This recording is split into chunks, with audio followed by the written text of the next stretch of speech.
Salve, Adriana! Estamos aqui começando. Logo o Dr. Lucchesi está chegando conosco, Aurélio, Bibiana.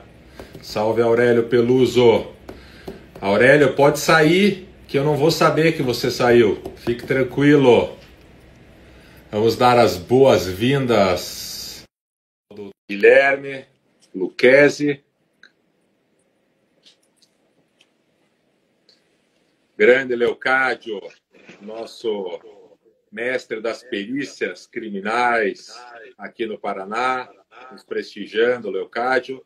Acabamos de receber Dr. Guilherme Lucchesi. Seja bem-vindo a esta nossa segunda live aqui do perfil Marlos Arnes. Satisfação receber todos os amigos e muito especialmente você, Guilherme. Salve, Guilherme Marlos! é um advogado de destaque aqui no estado do Paraná, professor, doutor, atualmente dando aula na Universidade Federal do Paraná, sócio fundador Lucchesi Advogados, Lucchesi Advocacia, e o Guilherme foi o mentor do título Follow the Money e a nova investigação criminal focada em bens. Salve, Mariana Michelotto. E desde que nós lançamos a chamada dessa live, Guilherme, muitos me perguntaram sobre a expressão Follow the Money. Eu gostaria que você começasse nos contando de onde vem a expressão, por que é utilizado essa expressão, o que significa a expressão Follow the Money. Salve, Marlos! Eu queria iniciar agradecendo pelo convite para estar aqui. Para mim é uma honra estar participando dessa live, é teu convite. Quero agradecer todos que estão aqui nos acompanhando. O Marlos já cumprimentou muitos de vocês. Eu não vou arriscar cumprimentar todo mundo que já entrou, sou pena de esquecer alguém, mas conforme forem interagindo, a gente vai conversando aqui. O Marlos me perguntou sobre o termo, né? Follow the money.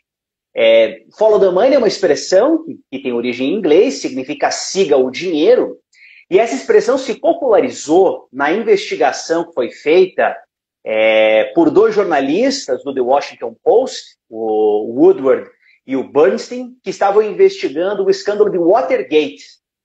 O Watergate era um prédio, era um edifício comercial que sediava, entre vários outros escritórios, a sede do Partido Democrata, que fazia oposição ao então presidente Richard Nixon, dos Estados Unidos, que era candidato à reeleição, e houve um arrombamento no edifício Watergate. E começaram a investigar qual a origem do arrombamento, a polícia, o FBI não queria nada a ver com aquela história, e os jornalistas do Washington Post começaram a investigar aquele fato. E eles acabaram se deparando com um informante anônimo, um informante confidencial, que muitos anos depois se revelou que era um agente da CIA, e ele disse, olha, se vocês querem saber quem que invadiu o Partido Democrático Nacional, sigam o rastro de dinheiro que ele deixou. Veja quem foi pago, veja quem recebeu dinheiro, e a investigação foi indo, até o ponto de chegar à identificação de membros de uma espécie de PAC, né, de um programa que foi instituído, né, em apoio à reeleição do Richard Nixon, apelidado CREEP, e esse nome CREEP é muito interessante, porque ao mesmo tempo que ele significa uma pessoa meio nojenta, asquerosa, é uma sigla que significa, né, o Comitê para a Reeleição do Presidente Nixon. E o CREEP, então, era o responsável por financiar as pessoas que fizeram arrombamento. Foi o primeiro grande escândalo de espionagem política que teve nos Estados Unidos. E essa investigação só foi possível porque esses dois jornalistas seguiram o rastro de dinheiro. E isso inaugurou, né, uma nova era de investigação criminal que tem como finalidade identificar o dinheiro, né, que o crime deixa como rastro. E nós podemos dizer que a partir desse histórico do Watergate, quando foi utilizada essa expressão a primeira vez, nós tivemos uma profunda modificação na investigação criminal, Guilherme, porque o foco da nossa fala hoje é justamente essa nova investigação criminal focada em bens. essa nova investigação decorre de justamente seguirmos o dinheiro? Ou os órgãos de acusação e persecução seguirem o dinheiro? Eu não tenho dúvida, Marlos. Não foi essa investigação dos jornalistas que inaugurou essa forma de investigar. Ela já existia, já havia essa preocupação com lavagem de dinheiro. Isso mesmo. O Felipe diz que isso está narrado no filme Todos os Homens do Presidente. É um livro escrito pelo Woodward Bernstein, virou filme com o Dustin Hoffman, baita filme, muito legal. E eles não inauguraram isso, mas de algum modo permitiu que essa expressão follow the money se popularizasse e virou uma espécie de um bordão, né? Hoje em dia virou lugar comum falar em follow the money e isso só se expandiu. Eu diria que a maior parte dos crimes que trazem alguma repercussão econômica hoje, em especial a lavagem de dinheiro, a investigação começa pela movimentação de recursos, porque é muito difícil você movimentar dinheiro sem deixar pegadas muito grandes, né, de Bigfoot por aí onde você anda. Portanto, quando nós falamos em quebra de sigilo bancário, em quebra de sigilo fiscal, nós estamos nessa linha da persecução penal correndo atrás do dinheiro. Exatamente. E quando o juiz decreta, a pedido do Ministério Público ou por representação da polícia, a quebra do sigilo bancário, a quebra do sigilo fiscal, é porque já houve uma investigação antes que apurou haver, no mínimo, um indício. E esses indícios também têm origem delitiva. Hoje em dia você tem organismos como o COAF, né, foi objeto de grandes brigas aí no Poder Executivo saber quem teria o controle dessas informações financeiras, e o objetivo desse órgão é monitorar e identificar operações suspeitas. Os bancos têm que comunicar ao Banco Central operações suspeitas, o Banco Central repassa ao COAF as informações suspeitas, a Receita Federal identifica essas movimentações suspeitas também, e tudo isso vai formando um grande banco de dados que é recolhido e depois é utilizado na persecução penal. Quando a gente pede para colocar o CPF na nota, quando a gente passa o cartão de crédito em algum lugar, tudo isso deixa um rastro, tudo isso são dados que depois podem ser processados e interpretados por uma série de mecanismos que hoje, em 2020, já são movidos à base de inteligência artificial. E você que tem atuado nas grandes operações da Polícia Federal e lá no campo muito prático do momento do inquérito policial ou dos procedimentos investigatórios do Ministério Público, você tem verificado uma validade dessa prova que é colhida e desses dados que são cruzados vindo do COAF, vindo da quebra de sigilo bancário, da quebra de sigilo fiscal, a utilização de mecanismos de inteligência artificial pelos órgãos de acusação, pela Polícia Federal, isso tudo tem sido validado na prática ou nós continuamos, na tua opinião, numa fase anterior do processo penal, tentando inviabilizar esses dados através de discussão sobre nulidades? Como é que você que está vivenciando a prática enxerga isso? Eu não sei se a tua experiência é a mesma que a minha, Marcos, né? Se eu tenho uma atuação grande, a sua é ainda maior. Mas eu diria que a discussão hoje não é nem a questão da validade ou não dessas informações, porque essas movimentações bancárias, financeiras, elas não são uma prova em si, elas são uma informação que é utilizada depois pela polícia, pelo Ministério Público e por outras agências para irem atrás de outras provas, para irem buscar outras provas, como a quebra de sigilo, que ninguém discute. Se você quebra o sigilo bancário mediante uma ordem judicial, ninguém vai discutir a validade dessa prova que é obtida. Agora, começou um movimento de questionamento desses dados de inteligência financeira. Algumas dessas questões foram levantadas já perante o STF, perante a Justiça Federal. Isso levou a uma movimentação muito grande e até boa parte das operações estavam suspensas até recentemente, até se avaliar qual era exatamente o objetivo, qual era exatamente a finalidade dessas informações que eram obtidas pelo COAF. Provavelmente é o nosso amigo Renato Andrade, e eu pedi a ele hoje, o Renatinho, o grande advogado, que ele não fizesse perguntas difíceis, E o Bacelar e Andrade deve ser o Renato. Grande abraço, Renato. Quero aqui cumprimentar também todo o pessoal que está nos assistindo, Rafael Guedes, Carol Cleve, Marion, professora Ângela Costaldello. Quero cumprimentar o nosso amigo Alexandre Wunderlich. O Bacelar e Andrade está rindo, então com certeza é o Renato. E o Renato pergunta para você o seguinte, Guilherme: no Brasil, o follow the money não exigiria a autorização judicial ou isso só ocorreria com a descoberta do dinheiro? Na semana passada, eu tive a oportunidade de estar no lugar que o Marlos está aqui. Eu era o mediador que recebia as perguntas do Renatinho e colocava o Marlos em situação difícil, né? Agora o Marlos está se vingando de mim.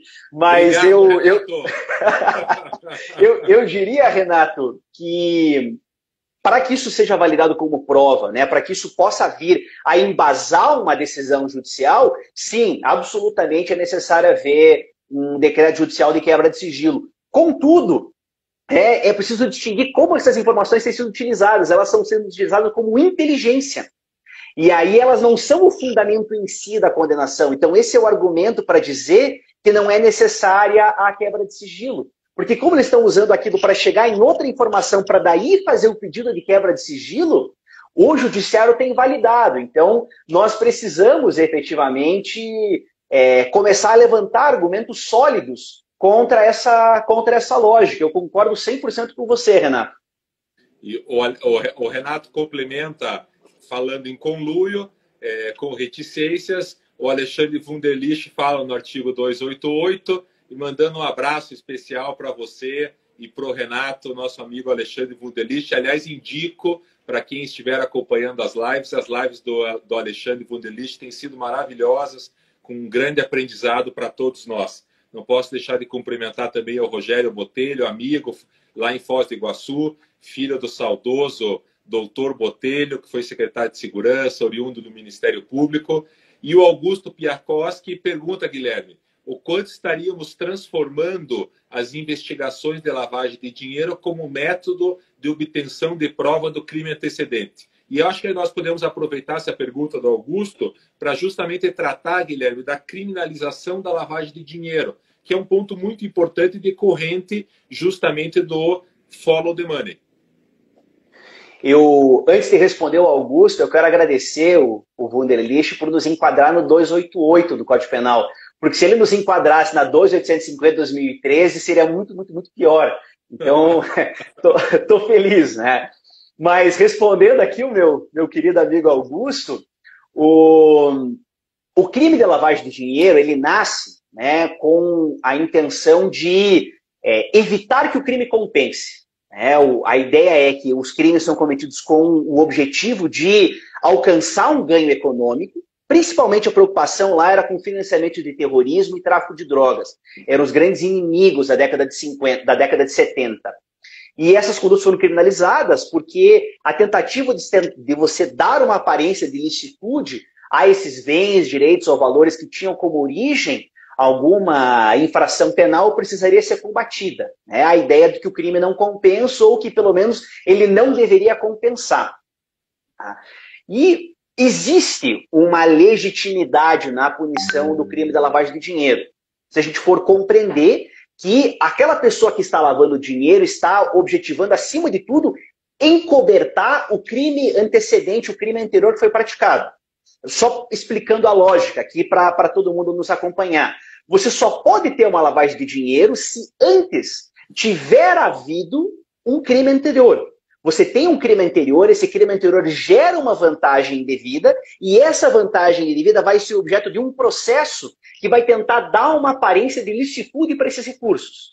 Então esse crime posterior ele depende da existência de um crime anterior. Agora, quando você pratica lavagem de dinheiro, além de você estar de algum modo colocando aqueles recursos na economia e de algum modo afetando o funcionamento do nosso sistema econômico, o principal objetivo disso é você esconder que foi cometido um crime anteriormente. Você quer utilizar aquele recurso sem que ele esteja maculado por um vício de origem, sem que ele esteja, de algum modo, contaminado pelo crime anterior que foi praticado. Então, existe uma legitimidade na punição da lavagem de dinheiro.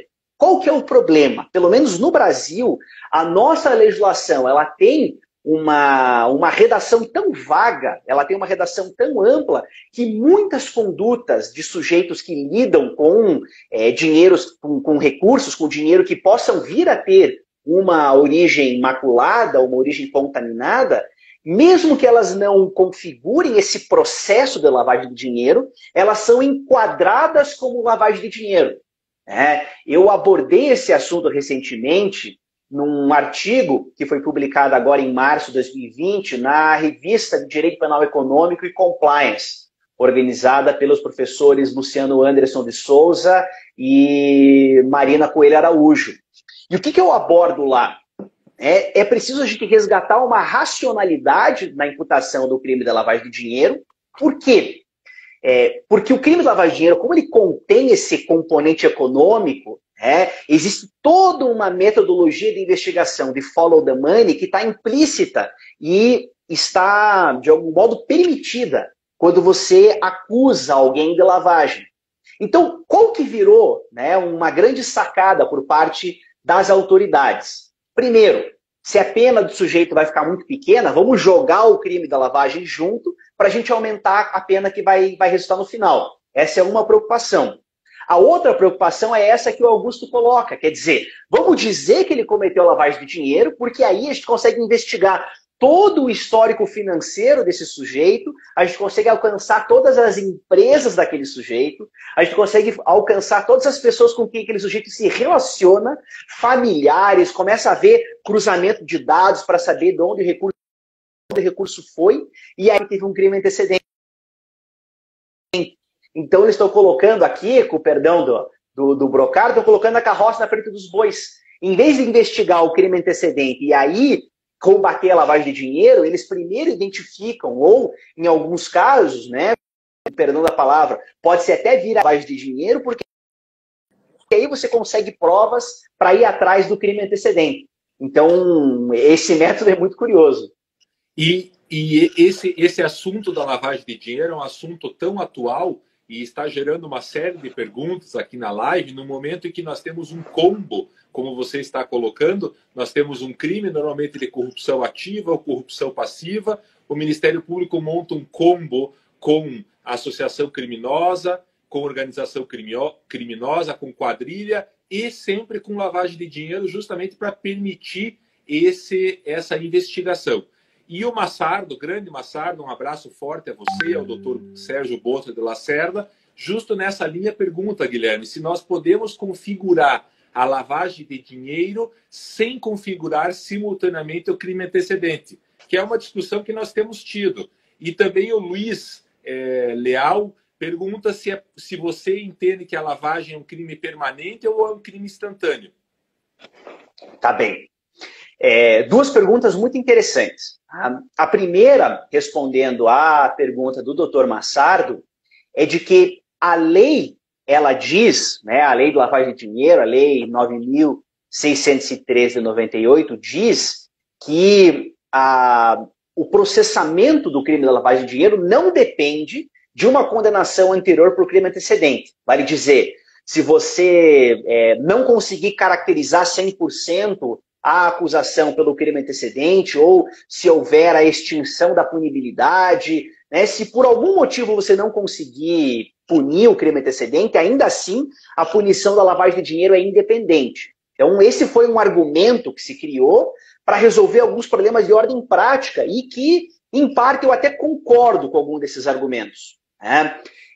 Muitas vezes, em havendo a extinção da punibilidade, a conduta existiu, porém você não consegue punir o crime antecedente para poder chegar à lavagem de dinheiro, porque a prescrição, os prazos são diferentes, a lógica é um pouquinho diferente. Então, eu entendo o motivo, a razão de ser desse dispositivo.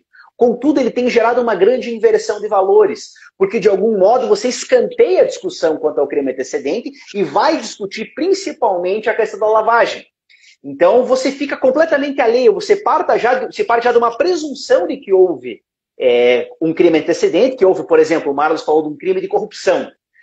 E a lógica vira uma lógica muito perversa. Se diz, você está imputando o cara por lavagem de dinheiro, Mas ele não estaria lavando dinheiro se não houvesse um crime antecedente. Então, lógico que ele é culpado por um crime antecedente, qualquer que ele seja, você vê com aquilo que mais se parece e joga os dois juntos num combo. Isso é muito perigoso. Né? Então, eu concordo 100%.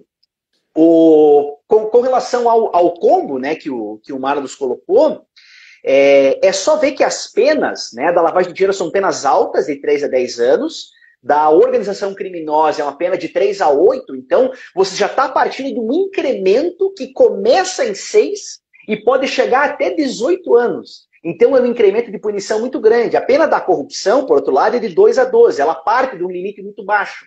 Então quando você olha e fala, pô, eu vou pegar esse cara, ele vai receber uma pena de somente 2 anos ou somente 4, você joga esses outros 2 crimes juntos e a pena já parte para 10, ele vai para o regime fechado. Então, esses combos se tornam interessantes por esse lado, além da lei da organização criminosa, por exemplo, permitir colaboração premiada, infiltração de agentes e uma série de outras medidas. Né? Essas leis são verdadeiras portas são verdadeiras portas que abrem a investigação criminal. Eu quero levar a discussão da lavagem também para a questão dos honorários, que é muito, os honorários advocatícios, que são muito discutidos nesses casos, mas antes eu preciso cumprimentar o Gabriel Gazebo, que é juiz em Clevelândia, grande amigo nosso, cumprimentar o desembargador Ramon Nogueira, que também está nos acompanhando, o pessoal de Guarapuava, João, Luiz Roberto, a Thaís, aqui de Curitiba, cumprimentar o William Feitosa, do interior de São Paulo, que está nos acompanhando, e o Massardo está ainda dentro do caso concreto, complicando um pouco a tua resposta, mas é bem interessante, Guilherme. Na hipótese de falecimento do autor do crime antecedente, é possível investigar os outros envolvidos na lavagem? Eu penso que sim, Massardo, e esse é um dos fundamentos pelo qual o dispositivo existe. Eu não vejo problema. Agora, há uma questão importante aqui, né? É necessário que se demonstre que, primeiro, o crime antecedente ocorreu e que, segundo, o crime antecedente é típico. Então, ele tem que ter previsão legal, ele tem que estar previsto em lei e ele tem que, de fato, constituir crime. Não basta você dizer que há um fato que aconteceu que gerou determinado recurso, você não disser que aquele fato constitui uma infração penal, um crime ou uma contravenção. Então, ainda que a morte ela resulte na extinção da punibilidade, o Estado não pode mais punir aquela pessoa pela intercedência das penas. Se houve uma lavagem de dinheiro posterior, eu, a princípio, não vejo problema. Mas talvez dependesse aí de algum detalhe do caso concreto para me piscar alguma luz vermelha. E a professora Marion, coordenadora da pós-graduação da Unicuritiba em Direito Penal e Processual Penal, manda um abraço para nós e pergunta para o doutor Guilherme. E é um caso prático interessante. Obrigado, Marion. O sujeito desviou valores de uma empresa para a conta da própria esposa. A esposa transfere para a irmã. Sacam o dinheiro, investem, gastam, enfim, trabalham com esse dinheiro. O Ministério Público denuncia pelo desvio do valor e lavagem. Está certo ou errado o Ministério Público, na sua opinião, doutor Guilherme? Nesse caso específico, tem um complicador, que é a segunda transferência da conta da esposa para da irmã. Isso pode, eventualmente, alterar o resultado. Se a gente fosse voltar, o sujeito desvia da empresa para a conta da esposa, eu não vejo lavagem aí por um motivo muito simples. Você não é obrigado, digamos, você comete crimes. Você não é obrigado a cometer crimes à luz do dia. É uma coisa bastante intrínseca às práticas criminosas que elas se deem num submundo, que elas ocorram às escondidas. Portanto, quando ele faz isso e não faz em nome próprio, ele faz em nome da esposa, já é para dificultar a atuação das autoridades, mas nisso eu não vejo nenhuma outra conduta independente que pudesse configurar lavagem de dinheiro. Sobre isso, eu estava discutindo esse fim de semana com o nosso grupo de pesquisa da Federal, o NUP, o Núcleo de Pesquisas em Direito Penal Econômico. Eu estava discutindo o caso do mensalão da Ação Penal 470 de Minas Gerais. E tem uma passagem muito interessante do voto da ministra Rosa Weber, em que ela diz exatamente isso. O crime de corrupção, ou nesse caso, né, o crime de apropriação indébita, ou o crime de corrupção privada, ou o crime de infidelidade patrimonial, para trazer um assunto aqui que é muito pesquisado pelo Dr. Ivan Zonta, isso acaba gerando esses crimes não precisam ser cometidos à luz do dia, não são cometidos sob um holofote. Então, se há uma ocultação patrimonial ali, ela é intrínseca a essa prática criminosa. Mas o que pode vir a configurar a lavagem de dinheiro é um outro ato, um ato posterior aí, quando para tentar dissimular a propriedade ou a movimentação ou a própria origem daqueles recursos, transfere para a conta da irmã. Se for uma simples TED, talvez isso não seja um ato de ocultação suficiente para caracterizar a lavagem de dinheiro. Vai depender das circunstâncias do caso concreto. Mas, a princípio, eu não diria que é um absurdo caracterizar essa segunda transferência como lavagem. Agora estamos de acordo, eu, você e a Marion, de que viria a denúncia contra a esposa e a irmã também. Não tenho dúvida. Inclusive, pelo menos daquilo que a gente tem observado hoje na prática, se o sujeito só desviasse e colocasse na conta da esposa, talvez ainda assim viesse uma denúncia por lavagem, porque os limites objetivos da configuração do crime não estão muito claros, mano. E o Caruso Torres traz uma questão que tem aparecido muito nas lives e que para mim é muito interessante, que é discutir essas questões de direito penal econômico fora do direito penal econômico. Então, um abraço ao Francisco Noronha, um abraço ao nosso amigo Jorge Cury. E o Caruso pergunta o seguinte, Guilherme: a recompensa paga ao sujeito por ter praticado um homicídio pode ser objeto de lavagem de dinheiro? Desde 2012, eu entendo que sim.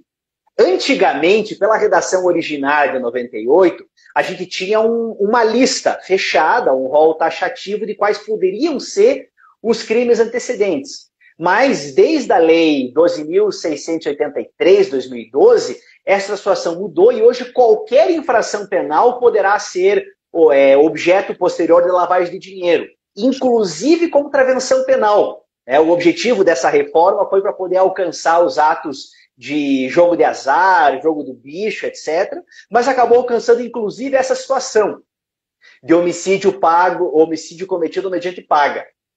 Então, a vantagem recebida do homicídio pode ser objeto de lavagem, sim, hoje em dia. Interessante ter mencionado a questão do jogo do bicho, porque é uma contravenção penal e é do jogo do bicho que surge o exemplo típico do combo que é utilizado pelo Ministério Público hoje. Alguém que seja denunciado na questão do jogo do bicho está sujeito a uma contravenção penal, ou seja, desimportante. Mas se você faz como o Ministério Público e joga na denúncia do jogo do bicho, você coloca a organização criminosa e a lavagem de dinheiro, você passa a ter um grande problema criminal para ser resolvido. Aí é um bom ponto que você trouxe como exemplo, Guilherme. Eu vou até te interromper, Marlos, porque veja, apenas se você somar os dois, 3-8, 3-10, fica 6-18. Sim. A pena do homicídio no Brasil é de 6-20. Então é uma forma de tornar muito, muito, muito grave a acusação desses casos. E esse é um ponto que nós temos debatido muito entre os criminalistas, pois hoje nós temos, nos casos de homicídio, que ofendem o bem jurídico maior e mais caro a todos nós, que é a vida, nós temos condenações num limite aí de 20 anos, 18 anos, 16 anos, 18. E nos crimes de corrupção, não raras vezes, nós temos assistido penas chegando a 30 ou 40 anos de prisão. Então, aqui, a meu sentir, há um desacerto dentro da questão de política criminal que a gente pode tratar num outro momento, porque o Rodolfo, que é um advogado militante em Curitiba, atuante nas operações também, com experiência, pergunta para nós, Guilherme, se para a configuração da lavagem de dinheiro, caso haja apenas a acusação por meio da juntada de extratos bancários do réu, ou se você acredita ser imprescindível a elaboração de um laudo financeiro.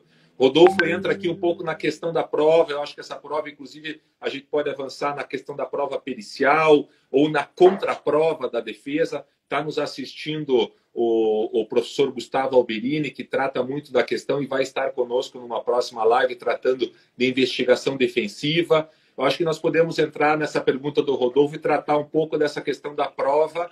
Especificamente, ele pergunta se é imprescindível a elaboração de um laudo financeiro. a imprescindibilidade é uma questão interessante, porque essas informações, esses relatórios financeiros, elas não dizem nada. São colunas e linhas de uma grande planilha, né? Nem sempre o formato é Excel, mas enfim, são dados, são informações que a maior parte das pessoas não tem condições de processar. Então, para você poder demonstrar que houve de fato a implantação de um processo que tem como finalidade a ocultação ou a dissimulação da origem, natureza, propriedade, etc., daqueles recursos que têm origem criminosa, é preciso interpretar aquela planilha. E com a devida vênia aos magistrados aqui que nos acompanham, né, o doutor Gabriel, o desembargador Ramon, eu entendo que não é próprio da formação do magistrado interpretar esses dados. É necessário que se auxilie o magistrado por meio de alguma prova técnica. Então, nesse sentido, o laudo pericial é fundamental, porque ele pode permitir essa conexão entre A e B. E agora, acima de tudo, como nós estamos falando de matéria de prova, é fundamental que essa perícia esteja sujeita a uma contraprova. Não adianta nada a polícia ou o Ministério Público apresentar as informações do seu perito, que normalmente vem com um viés, né, que é convergente com aquele da acusação, e nós temos que aceitar aquela informação, por exemplo, naquele laudo, como uma verdade absoluta. É necessário que as informações do laudo estejam sujeitas a uma contraprova e, acima de tudo, é fundamental que a defesa possa vir a ter acesso aos dados brutos para que outro perito, com outra metodologia, né, nesse caso um assistente técnico, possa avaliar e produzir uma opinião a respeito daquilo. Tudo isso é fundamental para a formação do convencimento do juiz. Eu não posso deixar de mencionar a presença da Vanessa Volpe, que é a nossa procuradora-geral do município de Curitiba.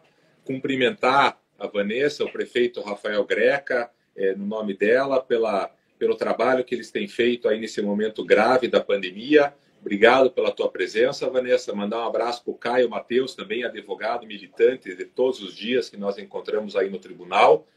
Quanta gente querida nessa live. Muita gente querida e importante.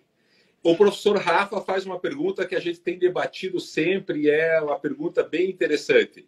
Ele nos conta, e todos sabemos, que o pagamento do tributo extingue a punibilidade do crime tributário. Qual que seria a justificativa racional de se punir pela lavagem de dinheiro em que o delito antecedente é tributário? Eu até te coloco, Guilherme, nesse ponto, a seguinte lógica, para ver se você está de acordo. Eu acho que o raciocínio é justo o inverso, professor Rafa. Qual é a justificativa racional para se extinguir o crime tributário diante do pagamento do tributo? Porque nós temos, nesses casos de crimes tributários que se extinguem pelo pagamento do tributo, a meu sentir, uma verdadeira utilização do direito penal, não como última ratio, mas como um cobrador de tributo. E isso fica claro nas manifestações do próprio Ministério Público, com o desconforto que ele tem. Eu tenho sugerido sempre que essa matéria deveria estar albergada dentro de uma política criminal, lá na questão de um direito administrativo sancionador. Então, a meu ver, não há uma justificativa racional de punição de lavagem de dinheiro no delito antecedente tributário, e isso seria, eu acho que é o correto, mas o que não tem justificativa é extinguir a punibilidade pelo pagamento. Não sei se você está de acordo com a minha posição, Guilherme, até me perdoe responder a pergunta. Imagina, eu estava localizando aqui a pergunta da professora Rafaela Cardoso, grande amiga, advogada militante em Uberlândia, professora, doutora pela USP, e a pergunta que ela coloca é muito interessante porque ela parte de uma série de outros fundamentos, né? Primeiro, existe lavagem de dinheiro quando nós estamos falando de um produto de sonegação? Ou colocando em outras palavras, a sonegação produz um produto que possa vir a ser objeto de lavagem? Porque se eu deixo de recolher tributos, né, que o recurso que está na minha conta, ele entrou na minha conta licitamente, a partir da minha atividade empresarial, e eu não pago o imposto porque eu omito alguma declaração para a Receita, não dá para falar propriamente num produto que possa vir a ser objeto de lavagem. Do mesmo modo, agora a discussão muito grande com relação ao ICMS. Né? Se você cobra do ICMS, faz o devido recolhimento do teu cliente e não repassa, na condição de substituto tributário aquilo para o fisco estadual, eu não tenho bem certeza, nós podemos propriamente falar de um produto, né, ou provendo atividade criminosa que possa vir a ser objeto de lavagem. Diferente seria, por exemplo, que eu dei no sábado com a minha turma, se você buscasse uma restituição com base, né, o imposto de renda foi retido na fonte, você faz a declaração falsa, busca uma restituição, aí quem sabe você possa falar em produto de lavagem. Então, a gente tem esse primeiro problema. Mas digamos que a gente pudesse vencer esse problema, Rafa. Se ocorre extinção da punibilidade, eu concordo 100% com o Marlos. Quer dizer, se a gente está extinguindo a punibilidade porque houve pagamento, significa que o direito penal nunca deveria ter tido lugar naquela discussão.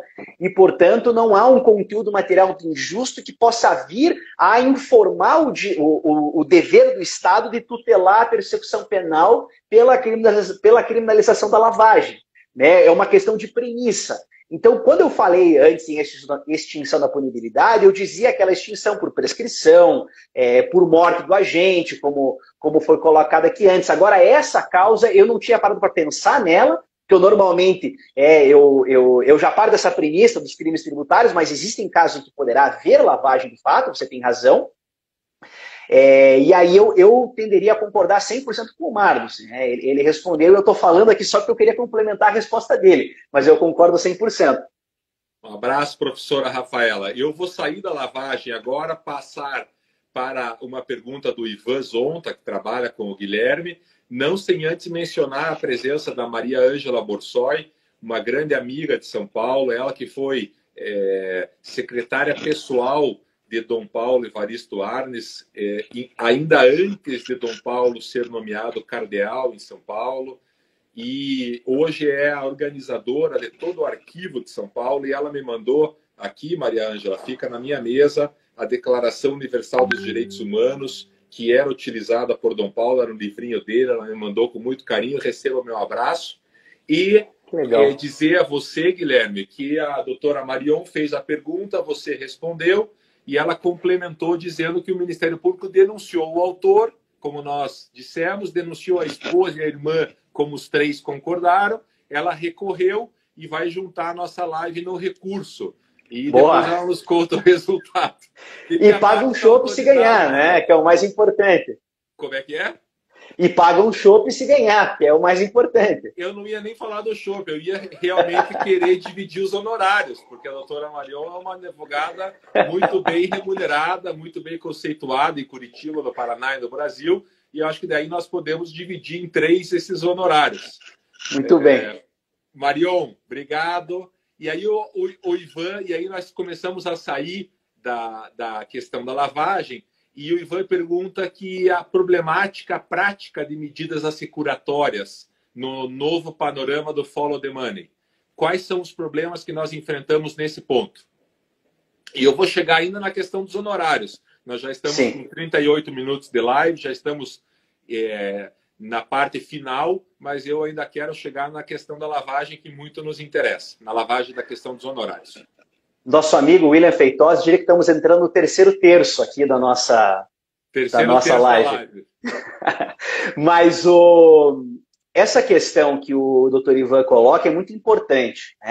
Veja só, seguindo a lógica que a gente inaugurou no início da live, existe uma preocupação grande com a questão patrimonial. Primeiro, ela era um objetivo de você separar o criminoso dos seus ganhos indevidos. Depois ela partiu por uma técnica de investigação, vamos encontrar. Agora, nós não podemos esperar até o fim do julgamento para separar o criminoso dos seus ganhos indevidos. E aí começa-se uma lógica de medidas cautelares, que tem como objetivo não prender o indivíduo, mas tem como objetivo incidir sobre o patrimônio dele. Então, o processo ele começa hoje, muitas vezes antes da prisão, que com a nova lei anticrime, você passa a ter um estándar probatório um pouco mais rigoroso, mais elevado, para poder decretar a prisão de alguém. Tem que demonstrar que não havia nenhuma outra medida suficiente para assegurar o interesse pretendido pela prisão. Com relação ao patrimônio, como se entende que o patrimônio é um interesse que, numa escala de valores, estaria inferior à liberdade de locomoção? né? Nós colocamos a liberdade acima de tudo e o patrimônio tem uma certa importância, mas ele está diversos níveis abaixo. Muitas vezes nós não vemos uma grande preocupação com a justificação dessas medidas que constringem o patrimônio do indivíduo. E elas são decretadas logo ao início. É muito raro uma investigação criminal hoje que não envolva algum, né, numerário expressivo e que não envolva, eventualmente, uma lavagem de dinheiro, que não tenha alguma espécie de constrição patrimonial. O sujeito começa o processo com os bens bloqueados. Há um estudo importante que está sendo feito relativamente ao objeto de cada uma dessas medidas. Hoje elas são tratadas de maneira quase que amorfa, mas de algum modo essa é uma realidade hoje presente no processo penal. O processo começa, os bens são congelados. Com os bens congelados, bloqueados, conta bancária bloqueada, enfim, uma situação em que além do follow the money, não há money para viver a sua dinâmica de vida, mesmo com as suas despesas mais básicas. Como que a pessoa denunciada por lavagem de dinheiro paga honorários advocatícios? Bem, existem algumas exceções. Me perdoe, Guilherme, pois não, Guilherme. Eu quero aproveitar, porque daí a gente já fala também desse tema. O Guilherme Passos, ele pergunta se quem orienta o outro a fazer lavagem de dinheiro também incide no tipo da lavagem. E eu complemento para trazer esse problema nessa parte final da live, se o advogado que orienta um cliente a praticar atos de lavagem de dinheiro também está praticando lavagem de dinheiro. Tá bem. Então, vamos começar falando de bens bloqueados. Tá? Existem algumas exceções à incidência do bloqueio de bens. A primeira, ele não pode incidir sobre aquilo que a gente chama de renda alimentar. Né? Então, tudo aquilo que você recebe e tem como objetivo custear a sua vida, salário, aposentadoria, as receitas de um profissional liberal, isso pode ser depois requerido que não tenha incidência, né, a ordem de bloqueio. Você pode tirá-la do pedido. Também existe uma previsão legal, diga, Marlos. Mas o bloqueio vem. O bloqueio vem. Tem que provar depois que aquilo é uma verba patrimonial, é isso? Exatamente. Até porque quem me ensinou isso uma vez foi você. Você tem a conta bancária do sujeito e quando vem a ordem de bloqueio, o que o sistema faz? Ele bate uma fotografia, ele vê o valor que está ali é aquele valor inteiro fica bloqueado. Então ele não quer saber de onde veio o valor, o sistema não busca. Ele só olha na conta e bloqueia o saldo. Bloqueia as aplicações, bloqueia os investimentos, bloqueia a previdência, bloqueia a poupança. E aí você tem que ir atrás para tirar. Então você pode tirar salário, pode tirar aposentadoria. E existe uma previsão legal que hoje está em bastante discussão, qual é exatamente o limite dela, mas o Código de Processo Civil diz que você não pode penhorar, você não pode bloquear para fins judiciais, nenhum valor aplicado em poupança de até 40 salários mínimos. Aí tem uma discussão se isso vale para aplicação financeira, se isso vale para outros rendimentos. Há alguns magistrados que temem que sim, há alguns magistrados que, a meu ver, com todo respeito, incorretamente entendem que não, né? Porque aquele acúmulo patrimonial de 40 salários mínimos pode ser algo bastante expressivo para alguns, né? Mas o entendimento ali do nosso legislador, quando colocou isso no Código de Processo Civil, era que aquilo era o mínimo que a pessoa poderia ter para sobreviver por algum tempo. Né? É a reserva, é a gordura que ela teria para queimar dali por diante. Então, você me pergunta sobre os honorários. É possível que os honorários saiam dessas parcelas impenhoráveis, do salário do sujeito. Claro. Fazer um alerta que acaba de adentrar a live a professora Heloísa Estelita, nossa mestre, orientadora e líder de todos nós, advogada de São Paulo. Portanto, eu não sei se a gente deve continuar agora tratando de honorários advocatícios junto com a lavagem de dinheiro. Qualquer coisa que eu disser a partir desse ponto é temerário, que a maior especialista do Brasil está presente. Mas eu agradeço a tua participação aqui, Elo. Então, veja, eu penso que os honorários advocatícios poderão regularmente ser pagos a partir dessas verbas impenhoráveis. Os valores podem ser parcelados, eles podem sair de uma parcela do salário do sujeito, ele não fica completamente desprovido de recursos, né? Existem alguns casos que sim. Agora, muitas vezes, o valor dos honorários, principalmente se você contrata alguém como o Dr. Marlos Arnes, alguém como a doutora Marion Bach, os valores são muito mais expressivos do que aquelas verbas impenhoráveis. E aí, como que você faz para honrar aqueles valores, né? Seria possível o pagamento por terceiros, né? Isso é muito complicado, né? Você é um funcionário de uma empresa, a empresa pode custear os seus honorários? A princípio não há nenhuma vedação legal, mas tem um problema aí do ponto de vista ético. Se o advogado é pago pela empresa, existe sempre o perigo de que a lealdade do advogado esteja mais com a empresa do que com o cliente, o que a pessoa que ele efetivamente defende. Então há um risco grande aí, é preciso que, de fato, você seja muito franco com o cliente e explique, né, todas as limitações e todas as obrigações éticas nesse caso. É possível que os honorários sejam custeados por algum familiar, e aí é uma questão de ajustar o contrato para depois, né, não vir nenhuma espécie de movimentação suspeita.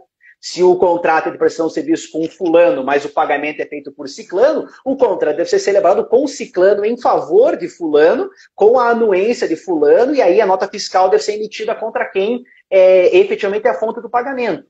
Agora, os pagamentos de honorários por terceiros surgem como algo especialmente importante no âmbito da colaboração premiada, no âmbito das investigações por organizações criminosas. Porque não raro, como a colaboração premiada é sempre um ingrediente que está à mesa, é uma opção legítima a qual qualquer investigado poderá recorrer, que constrangimento será para o sujeito que tem os seus honorários pagos por um terceiro, caso ele precise colaborar contra aquela pessoa que paga seus honorários, né? Isso é um problema moral do ponto de vista, né, desta relação, e também pode vir a configurar um problema real, né, um problema jurídico para o advogado, que pode vir a ser acusado de obstrução de justiça, por exemplo, né? Se ele está, de fato, sendo pago por alguém, e aí ele não delata aquela pessoa que está pagando seus honorários, a delação não está obrigando a pessoa a não delatar a origem do pagamento. Então isso é muito delicado, isso é muito perigoso. É preciso ter muito cuidado com isso. Nós precisamos aqui, inclusive, a maior parte do nosso público hoje é um público de advogados.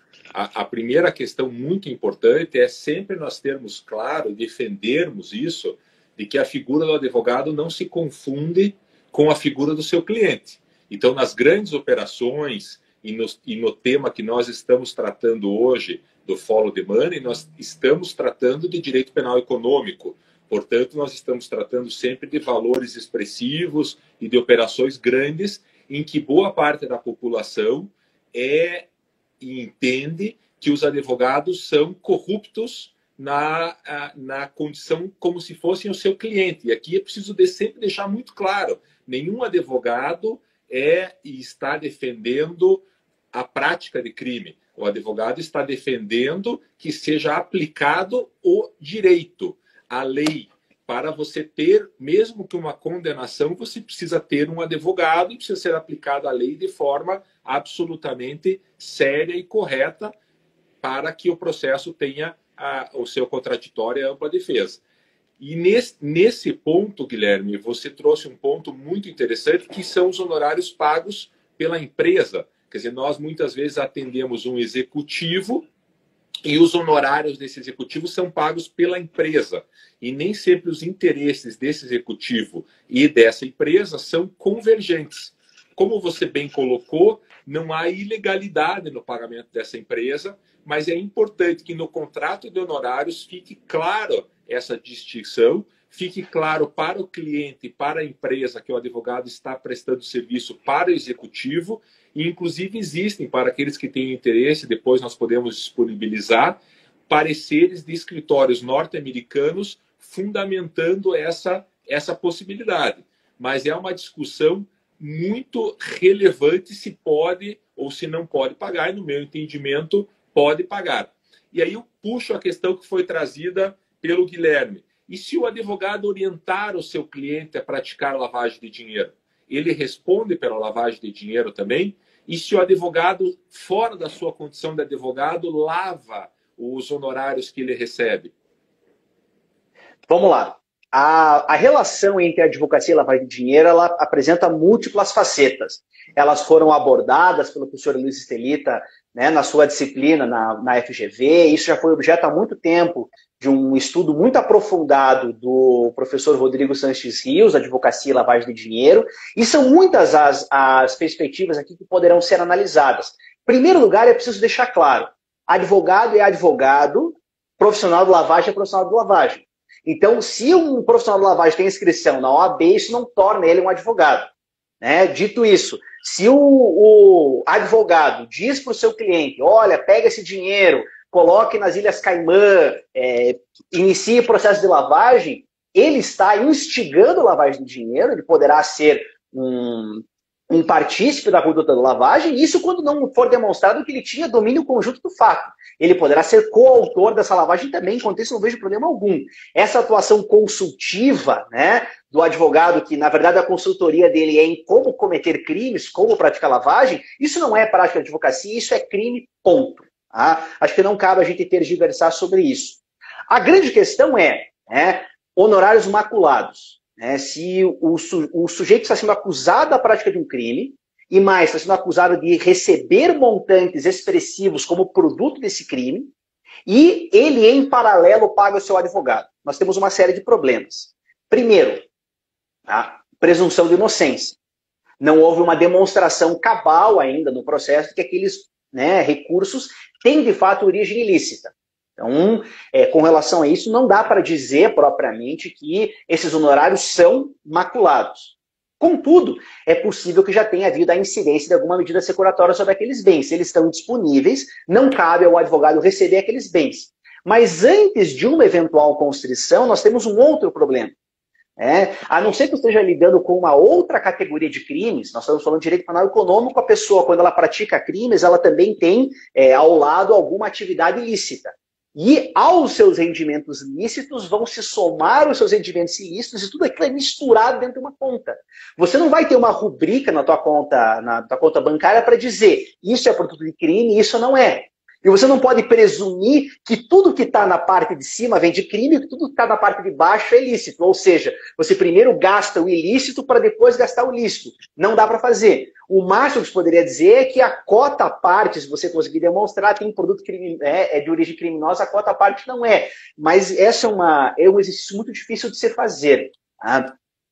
Por esse motivo, houve algumas proposições legislativas no passado de que pessoas que são acusadas de lavagem de dinheiro não poderiam ser defendidas por advogado particular. Isso é um absurdo, é uma barbaridade, é uma coisa horrorosa, e que não é a realidade em outros países, como o dos Estados Unidos. Eu, no meu mestrado, eu tive a oportunidade de estudar a questão dos honorários maculados nos Estados Unidos, e lá existe um problema semelhante ao que nós estamos analisando agora, quer dizer, como que o advogado recebe seus honorários quando os recursos do cliente estão sujeitos a uma constrição. Esse é um problema sério, até porque lá nos Estados Unidos tem um outro problema. O advogado criminal não pode receber honorários de êxito. É necessário que ele cobre ou um valor fechado ou um valor por hora. O criminalista, outros advogados podem, mas o criminalista não pode ajustar no êxito com o seu cliente. Constitui infração ética. Tem os seus fundamentos, isso a gente pode discutir oportunamente. Tá? A grande questão lá é que os advogados passaram a ter que ir até a promotoria para pedir que fosse liberada a fração dos seus honorários para eles receberem. O que desequilibra por completo a ideia de paridade de armas. Mas é algo que acontece desde 85 nos Estados Unidos. Então, a gente está chegando nessa discussão aqui com 35 anos de atraso. Né? Para aqueles que não sabem, o doutor Guilherme é inscrito na Ordem dos Advogados do Estado de Nova York, nos Estados Unidos. E aí traz como que a discussão está se dando lá. Obrigado, Guilherme. Imagina. Agora, a questão da lavagem, só para eu terminar esse ponto, Marcos, desculpe. Nos Estados Unidos tem uma disposição expressa. A redação do crime de lavagem é uma redação diferente da nossa, é muito mais complexa, mas tem um parágrafo que diz que qualquer recurso utilizado para custear defesa não pode configurar lavagem de dinheiro. Tá? Tem uma disposição expressa nesse sentido. Aqui a gente vem com uma tentativa de criminalizar o recebimento de honorários como lavagem. E eu entendo que isso não é. Mesmo que você diga que o advogado está recebendo dinheiro que ele sabe ser produto de crime, isso por si só não configura lavagem, porque não há a finalidade. Eu vi que uma pessoa colocou no chat lá atrás, eu não vou localizar aqui agora. Não há a finalidade de dar aparência ilícita para o recurso. Você recebe, emite nota fiscal e ponto. Eu sei que Elô não concorda 100% comigo, mas eu não vejo problema nesse sentido. Talvez possa vir a ser uma questão moral ou algo do gênero, mas do ponto de vista legal não há esse problema. O problema passa a ser quando você emite nota fria como advogado, mas aí você não está atuando como advogado, você está atuando como bandido que emite nota fria para esquentar determinado valor e devolve para o cliente uma parcela. Isso é muito grave. E era justa essa pergunta que eu ia te fazer e que você acabou respondendo do André Tosadori. Se o contrato e a nota fiscal expedida são suficientes para o advogado estar resguardado. E essa fala do Guilherme é muito importante. Depois o vídeo da live vai estar disponível na página do YouTube do escritório Arnes de Oliveira e Andreasa. E essa fala eu acho que tem que ficar na abertura do vídeo para todos termos noção clara de que não há confusão entre o advogado e seu cliente. E essa fala do Guilherme é uma fala muito corajosa e que enfrenta, inclusive, aqueles que ousam afirmar que o recebimento em cash seria crime. Quer dizer, hoje não há nenhum problema, não há nenhum ilícito penal, não há nenhum... A movimentação de moeda corrente é ato absolutamente normal. E receber em moeda corrente, em cash, é também um ato absolutamente ilícito. O que precisa se fazer é ter o contrato e a nota fiscal expedida. E o André pergunta se isso é suficiente para o advogado estar resguardado.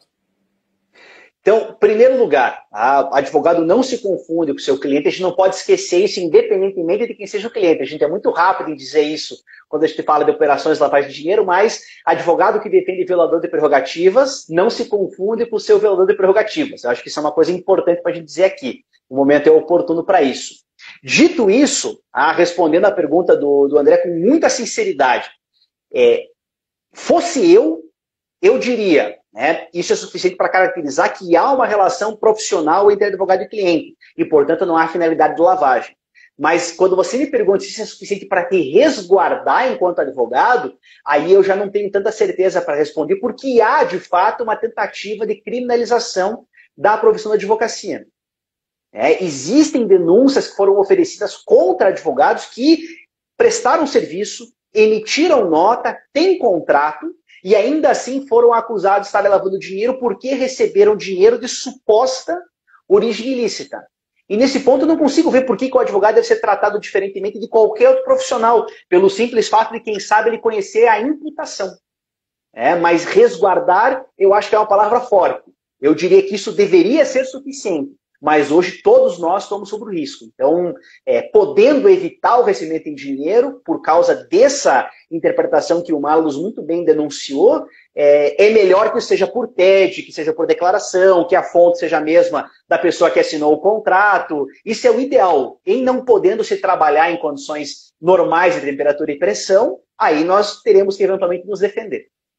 O Ricardo, e aqui falta 1 minuto e 15 segundos para terminar a nossa live, o Ricardo fala transparência e ponto. Contrato com clareza de quem paga, deixando o caminho do dinheiro. É justo isso que eu tenho utilizado aqui no meu escritório, Ricardo. Eu tenho feito um contrato que é absolutamente verdadeiro em relação a quem está pagando e a nota fiscal sendo emitida para quem está pagando. A discussão vai muito longe, mas o Gustavo Alberini, por exemplo, pergunta se há diferença na relação do direito penal econômico e tradicional na questão dos honorários, mas eu vou me despedir, porque nós estamos a 30 segundos aqui do encerramento, que é o tempo máximo da live, agradecendo João Rafael, Marta Saad, Guilherme Passos, enfim, Claudine Camargo, todo mundo, professora Ângela Costaldello, Vitor Pacheco, e deixando aí 20 segundos para você se despedir, lembrando a todos que depois estará Arnes de Oliveira e Andreasa, o canal no YouTube, o vídeo completo. Grande abraço. 15 minutos, Guilherme. 15 segundos. Obrigado, obrigado. Eu queria, assim como o Marlos, agradecer a presença de todos vocês que contribuíram para esse debate. Eu vi muita gente querida aqui. Como nós temos pouco tempo, eu não pude agradecer cada um de vocês nominalmente,